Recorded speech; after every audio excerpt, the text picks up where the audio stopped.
Hai, Assalamualaikum warahmatullahi wabarakatuh. Bersama lagi dengan Angah dari Angah Story.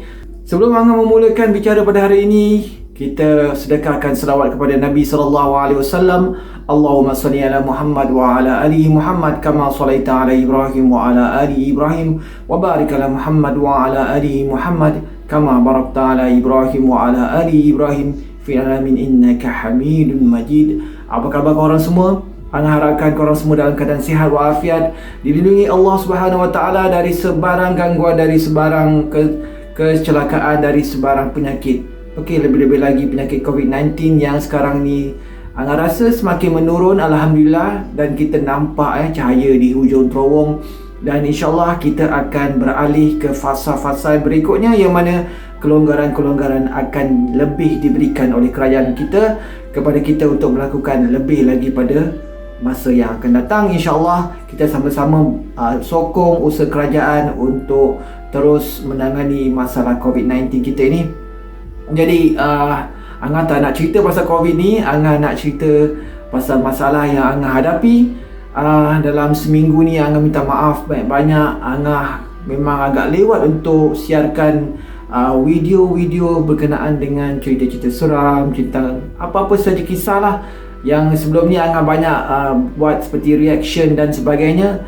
Nampaknya banyak kekangan yang Angah terpaksa lalui. Sebenarnya untuk video kali ini ni Angah nak ceritakan tentang kisah pengalaman Angah dalam waktu sebelum pandemik. Masa sebelum tu kita bebas untuk ke sana ke sini.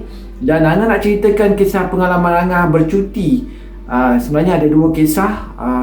Yang itu Angah tak pernah ceritakan pada siapa-siapa. Angah tak pernah ceritakan dalam YouTube channel Angah. Dan ini adalah kali pertama Angah nak siarkan. Kira ni jenis untold story lah. Kalau siapa yang mendengar ni, yang bersama-sama Angah ketika dalam pengalaman ini, Angah harap apa-apa yang Angah ceritakan ni, sekiranya ada kesilapan, Angah mohon maaf terlebih dahulu. Tapi Angah nak mohon maaf kepada semua juga yang sentiasa menyokong Angah, yang sentiasa memberikan kata-kata semangat kepada Angah untuk terus untuk melayari channel Angah ni, channel Angah yang baru ni, yang walaupun hampir 1000 ataupun 1k subscribers, Angah harapkan akan lebih lagi di waktu akan datang. Jadi kepada sesiapa yang masih baru, yang baru saja melihat channel Angah ni, Angah harapkan korang tekan tombol subscribe tu, tekan tombol warna merah tu, tekan tombol loceng dan tekan all untuk mendapatkan sebarang notifikasi video-video terbaru daripada channel Angah Story. Jadi Angah tak nak buang masa, Angah nak ceritakan kisah yang pertama Angah ni. Kisah yang pertama Angah ni, Angah pun rasanya kita nak santai-santai je. Sebenarnya untuk kisah perjalanan ataupun kisah pengalaman Angah bercuti ni, Angah dah ceritakan sebelum ini. Tetapi maksud Angah dah rakam sebelum ini. Tapi tiba-tiba ada masalah teknikal yang rasanya Angah tak dapat nak elakkan. Handphone Angah ataupun alat perakam Angah tu tidak dapat digunakan. Habis semuanya, tidak dapat diselamatkan. Dan Angah gagal untuk publish video itu. Jadi inilah video yang berikutnya yang Angah cuba ceritakan. Harap-harap penceritaan Angah kali ini lebih kurang sama macam cerita yang Angah dah rakam sebelum ni. Jadi yang macam korang nampak sekarang ni, Angah telah membuat satu perubahan di bahagian background. Jadi sekiranya korang suka dengan background Angah pada kali ini, korang boleh nampak background ni. Angah sebenarnya menggunakan blue screen di belakang ni. Jadi Angah nak cuba satu kelainan sedikit. Sekiranya korang tak suka dengan background seperti ini, korang komen di bawah. Angah akan cuba untuk perbaiki apa juga kekurangan di dalam video-video Angah. Jadi Angah harapkan perubahan yang Angah buat ni korang sukalah. Jadi Angah harapkan agar korang lebih tertarik dengan video Angah, lebih terhibur dengan apa yang Angah buat ni, lebih terhibur dengan penceritaan Angah pada kali ini. Jadi Angah nak mulakan kisah yang pertama ni. Inilah kisah pertama dia. Ini kisah pertama Angah, berlaku pada bulan Jun tahun 2018 ketika kita semua menyambut Aidilfitri. Pada masa itu, seingat Angah, Angah dan keluarga telah balik ke rumah mertua di Nilai untuk menyambut Aidilfitri pada masa itu. Sambutan memang sangat-sangat meriah, sangat-sangat orang cakap tu menggembirakan, membahagiakan. Seingat Angah memang tak ada apa-apa masalah pada hari itu. Dan selepas 4 hari menyambut Aidilfitri, kami pun sekeluarga memang bercadang nak balik. Bukan bercadang, memang balik pada hari itu. Tapi kami balik pada hari itu lewat sedikit, lebih kurang pada pukul 5 petang, itu selepas asar, seingat Angah lah. Jadi perjalanan pada hari itu Angah harapkan supaya tidak berlaku sebarang kesalahan jalan raya. Sebab biasanya Angah balik ke rumah mertua ni, perjalanan balik tu biasanya akan jadi lengang disebabkan orang semua daripada arah selatan nak balik ke arah utara ataupun ke arah Kuala Lumpur. Jadi perjalanan pada hari itu Angah harapkan memang tak ada sesak. Tapi Angah silap, pada hari itu ramai sangat orang nak balik ke selatan. Jadi bila Angah keluar daripada Nilai, perjalanan dari Nilai ke selatan ni melalui Lebuh Raya Utara Selatan, Angah dapat tengok dalam Google Maps memang jam sana sini merah. Jadi perjalanan pada hari itu daripada Nilai ke Seremban, Angah dah boleh nampak dah memang kereta banyak sangat. Jadi perjalanan tu tidak boleh terlalu laju. Jadi perjalanan mengambil masa yang agak panjang jugalah. Daripada Nilai ke Seremban, Seremban terus turun, perjalanan tu mengambil masa lebih kurang dalam 2 jam ataupun 3 jam untuk sampai ke tak salah Aikro masa tu. Jadi perjalanan daripada Nilai itu lebih kurang pukul 5 sampai ke Aikro lebih kurang dalam pukul 8 malam macam itu, 8 ke 9 malam macam itulah. Memang perjalanan sangat-sangat lambat. Sebenarnya kalau kata perjalanan biasa, daripada Nilai ke Aikro tu lebih kurang dalam sejam lebih je, sejam setengah macam itu. Jadi bila tengok jam macam itu, memang Angah tak dapat buat apa-apa lah. Kami teruskan perjalanan, tak singgah mana-mana pun sebab sangat-sangat jam masa tu, orang sana sini sibuk. Dan Angah memang berpendapat kita harus teruskan perjalanan. Bila Angah sampai sebelum exit Pagoh, lebih kurang jam 10 lebih lah masa tu, 10 lebih. Memang perjalanan daripada Aikro ke Pagoh tu pun dah ambil masa lebih sejam sejam lebih lah. Lebih kurang dalam pukul 10 baru sampai ke Pagoh tu. Jadi bila sampai ke Pagoh, Angah tengok dalam Google Maps, memang perjalanan dari Pagoh, area Pagoh tu ke Yomping ke arah Tol Aitam memang sangat-sangat jam, merah kat situ. Jadi Angah mengambil keputusan untuk masuk ke Pagoh. Sebelum ni memang Angah dah biasa untuk masuk Pagoh tu melalui Jalan Bakri dan sebagainya. Tapi kali ni mulanya memang Angah nak ikut Jalan Bakri. Dia hala ke selatan ni ada 2 arah. Sama ada korang nak ikut Jalan Bakri ataupun melalui Jalan Pagoh menghala ke Seri Medan dan Pariyani masa tu. Mulanya memang Angah nak ikut Jalan Bakri, tapi entah macam mana fikiran tu dia sebagai macam buntu tau. So bila masuk ke Tol Pagoh tu, keluar saja exit Pagoh tu, Angah memang dah hala ke Bakri. Tapi Angah patah balik, Angah buat U-turn sebabkan Angah fikir Jalan Bakri ni jauh sangat. Bila kita Jalan Bakri, kita akan tempuh juga Pariyani, kita akan tempuh Seri Medan dan sebagainya tu. Tapi perjalanan tu Angah dah biasa. Dan perjalanan tu pula, dia punya jalan tu memang cantik. Tapi kali ni Angah telah buat keputusan, Angah berpatah balik. Angah cadang nak ikut Jalan Pagoh. Dan situ ada jalan potong untuk masuk ke Seri Medan dan keluar di Seri Medan lah untuk menghala ke Pariyani. Masa itu jam dah menunjukkan 10 lebih. Tapi Angah sebenarnya macam ni tau, dia punya masalah ni bila Angah dah buat keputusan, Angah akan ikut saja keputusan itu tanpa mempedulikan apa-apa nasihat daripada orang lain. Why Angah dah bagi tahu kita ikut saja Bakri, sebab Bakri tu kita jalan dah biasa. Tapi Angah degil sangat masa tu. Angah ambil keputusan ikut Google Maps untuk ikut Jalan Pagoh yang memang Angah tak pernah langsung dalam seumur hidup Angah untuk lalu Jalan Pagoh tu. Jalan Pagoh, melalui Jalan Pagoh ke Seri Medan. Tapi Angah rasa kita ikut Google Maps, apa salahnya kan mudah je. Jadi Angah pun ikutlah Google Maps tu. Jadi ikut Google Maps tu, Kita pun bercadang kalau ada kedai-kedai makan tepi ni kita nak singgah untuk makan. Dah lapar masa tu dah pukul 10 lebih. Memang perjalanan tu sangat-sangat panjang hingga kan kita semua memang dah lapar. Jadi Angah cakap dengan keluarga, dengan family, dengan wife, kalau kita jumpa mana-mana kedai kita singgah. Sepanjang perjalanan tu tak ada satu pun kedai yang buka, dan kita bercadang bila sampai di area Sri Medan ataupun Yongping nanti baru kita singgah makan.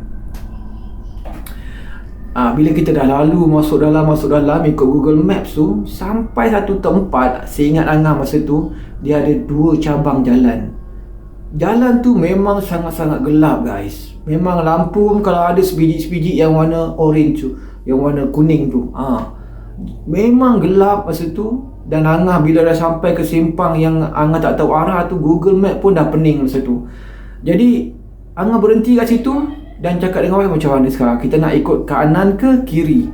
Sebab Google Map pun dah pening sebenarnya. Sebenarnya Angah pun dah risau nak ikut Google Map, sebab bila Angah nampak jalan yang dihadirkan oleh Google Map tu sangat-sangat gelap. Tapi entah macam mana ada sebiji kereta lalu di area tu, dia ikut jalan sebelah kanan. Angah ingat lagi jalan sebelah kanan. Jadi Angah cakap dengan wife, kita ikut kereta tu. So bila kita ikut kereta tu, kita follow dia, ikut sampai satu tempat.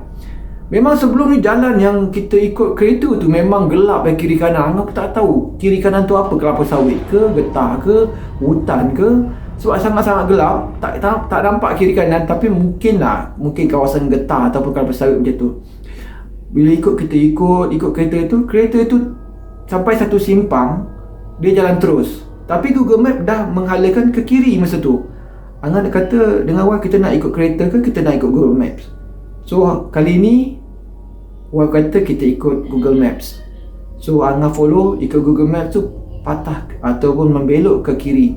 Belok ke kiri sampai, memang betul bila kita belok ke kiri tu kita sampai satu kampung. Angah tak pernah masuk kampung ni, tapi Angah tak ingat kampung apa. Sebenarnya memang ada dalam Google Maps tu kampung tu. Nanti Angah tunjukkan lah kalau ada nama kampung tu, Angah akan tunjukkan dalam Google Maps nanti. Bila sampai ke kampung tu, memang kita masuk saja kampung tu sangat-sangat gelap guys. Gelap. Memang tak ada orang yang kat luar lah. Dah pukul 11 lebih tak salah Angah masa tu. Dah 11 lebih. Jadi kawasan tu bila Angah masuk memang sangat-sangat sunyi. Tak ada orang kat luar. Lampu-lampu pun memang ada kat lampu-lampu kat rumah lah. Kita nampak lampu-lampu kat rumah tu dibuka di bahagian depan. Kita pun ikut jalan tu. Jalan slow-slow. Taklah slow sangat masa tu, memang kita kata nak cepat jugalah. Tapi tak boleh nak laju sangat sebab kawasan kampung. Nak jadikan cerita, sampai di satu tempat Angah nampak satu kedai runcit buka. Kedai runcit kampung kecil kan, tepi jalan tu memang buka. Angah nampak ada seorang penjual yang masih buka pukul 11 lebih. Pelik kan, pukul 11 lebih masih lagi kedai runcit tu buka. Mungkin dia jual rokok kepada penduduk-penduduk kampung. Dan bila kata nampak kedai runcit tu, Angah tak buang masa. Angah berhentikan kereta, terus turun dan tanya kepada penjual tu. Angah masa tu tak ada perasaan apa-apa tau. Tak ada perasaan takut, tak ada perasaan kata bimbang ke apa ke. Cuma perasaannya risau sebab kita telah berlalu satu jalan yang mana tak pernah kita lalui. Dan kita takut kat mana kita akan keluar masa tu. Itu saja perasaan Angah masa tu. Jadi Angah turun tanyakan dengan penjual ni. Bila Angah nampak muka penjual ni memang muka orang biasa. Muka lebih kurang 30-an macam tu lah. Jadi Angah tanya dia, "Bang, nak tanya sikit lah." Angah bagi salam dulu, "Assalamualaikum. Nak tanya sikit lah. Saya ni daripada keluar Topago ni. Dan saya nak keluar arah ke Sri Medan." Dia tersenyum. Penjual tu senyum. Dia pun tanya, "Kenapa lalu jalan ni?" Sebab malam-malam macam ni jarang orang lalu jalan ni. Jadi Angah pun tak ada fikir apa-apa masa tu. Just Angah bagi tahu kenapa Angah masuk jalan tu. Angah cakap memang jalan jam kat lebuh raya, jadi terpaksa ikut satu tempat di mana terpaksa lalu dan ikut Google Maps. Angah cakap, jadi bila ikut Google Maps sampailah ke sini. Dia kata dengan Angah, Cik bernasib baik sebab jumpa kedai ni. dia kata. Dan memang kedai ni, dia kata kalau encik jalan terus, lepas tu belok ke kiri, encik akan jumpa terus Sri Medan. Dan keluar Sri Medan tu, kampung Sri Medan, untuk menghala ke Pariani ataupun ke arah Batu Pahat. Alhamdulillah, Angah cakap. Memang lega masa tu bila dia cakap, Angah tak terfikir apa-apa pun. Tapi tengok muka dia, memang muka dia tu memang dia senyum. Tapi Angah tak perhatikan sangat lah muka dia. Cumanya bila dia kata macam itu, kira meremang jugalah bulu roma. Sebab dia kata, kenapa lalu jalan ni? Dah malam-malam ni, kenapa lalu jalan ni? Jalan ni memang jarang orang lalu. Wow. Bila Angah ingat balik benda tu, memang Angah rasakan satu misteri ketika itu.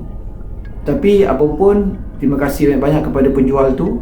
Angah naik kereta dan Angah mulakan perjalanan balik ikut arah yang ditunjukkan oleh penjual tu. Nak jadikan cerita kali ini yang lebih misteri selepas Angah jalan lebih kurang dalam 1 minit 2 minit macam tu. Di depan tu, tadi kan mula-mula masuk ke kampung ni, keadaan memang sunyi, memang tak ada orang kat luar. Tapi yang peliknya sekarang guys, bila Angah lalu saja kawasan tu, Angah dah nampak lampu likur tu, lampu minyak tanah tu sepanjang jalan.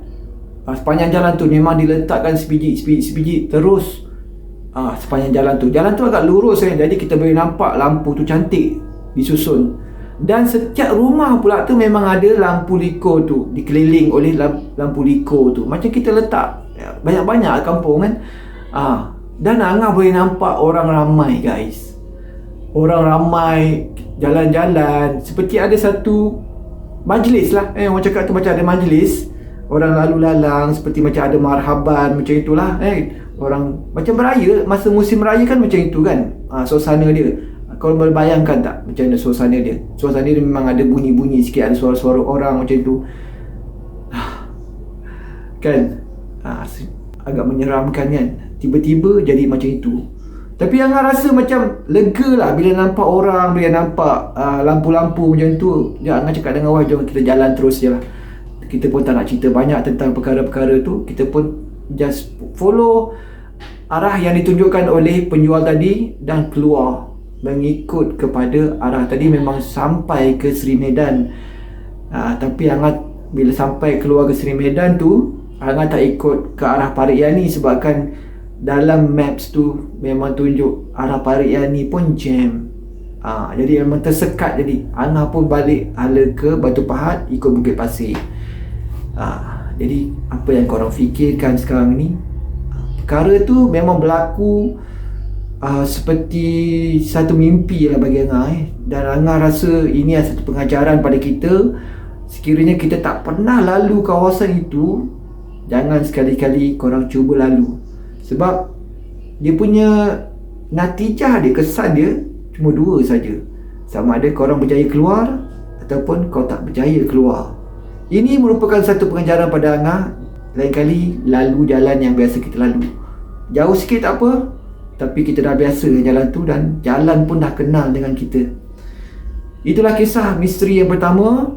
Kalau korang rasa kisah ni misteri dan seram, kita ikuti kisah yang kedua.